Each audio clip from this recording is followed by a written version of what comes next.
செயல்படாத கிருபைகள் செயல்படுவதற்கு தான் இந்த ஸ்தோத்திரம் வழிவகுக்கிறது. ஸ்தோத்தரிக்கணும், விசுவாசியும் ஸ்தோத்தரிக்கணும், ஊழியக்காரனும் ஸ்தோத்தரிக்கணும். இது வருகிற போகிற பொழுதெல்லாம் தோத்திரம் அது இல்லை, உண்மையிலே ஸ்தோத்தரிக்கணும்.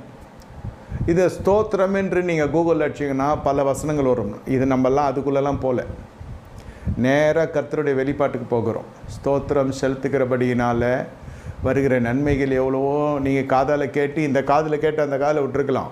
ஆனால் தீமைகள் மட்டும் நீங்கள் அறிந்தீங்கன்னா இந்த நேரத்துலேருந்தே நீங்கள் அதை குறித்து ஸ்தோத்திரம் செலுத்தாததை குறித்து தேவ சபை பயப்படணும். You will be scared. உங்களுக்கு அந்த தேவனுடைய பயம் வரணும், தேவனுடைய பயம் வரணும். என்னை கேட்டுக்கொண்டிருக்க தேவனுடைய சின்னமே, இந்த இடத்துல என்ன நடக்கிறது என்று கேட்டால், ஒன்று இது நிமித்தம் என்ன நடக்கிறது என்று கேட்டால் என்னோட திருப்பிக் கொள்ளுங்க. கர்த்தருடைய வசனத்துக்கு நேராக சொல்லுகிறேன். அவங்களுடைய இருதயம் கலங்காது இருப்பதாக. ரோமருக்கு எழுதின நிருபத்தில் 1 அதிகாரம் இந்த இடத்துல அழகாக எழுதப்பட்டிருக்கிறது. 21வது வசனம். அவர்கள் தேவனை அறிந்தும் அவரை தேவன் என்று மகிமைப்படுத்தாமல், இது யார்? புறஜாதிக்கு இல்லை, முழுக்க முழுக்க விசுவாசிகளுக்கு. தேவன் என்று அறிந்தும் தேவனை மகிமைப்படுத்தாமல் ஸ்தோத்திரியாமலும் இருந்து தங்கள் சிந்தனைகளாலே வீணரானார்கள். உணர்வில்லாத அவர்களுடைய இருதயம் இருளடைந்தது.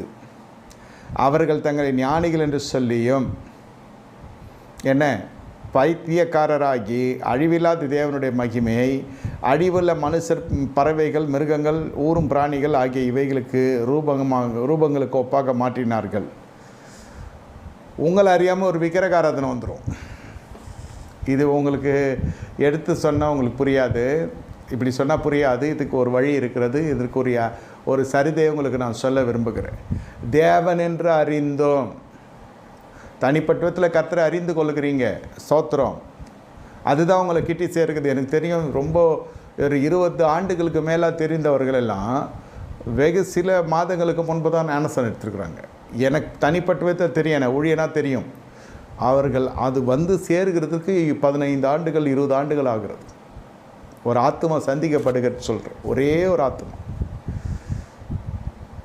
இது ஒரு அனுபவம் என்பதற்காக சொல்ல வருகிறேன். சரி, இப்பயாவது வந்தீங்களே, சந்தோஷம், அப்படி தான் நான் எடுத்துக்கொள்வேன்.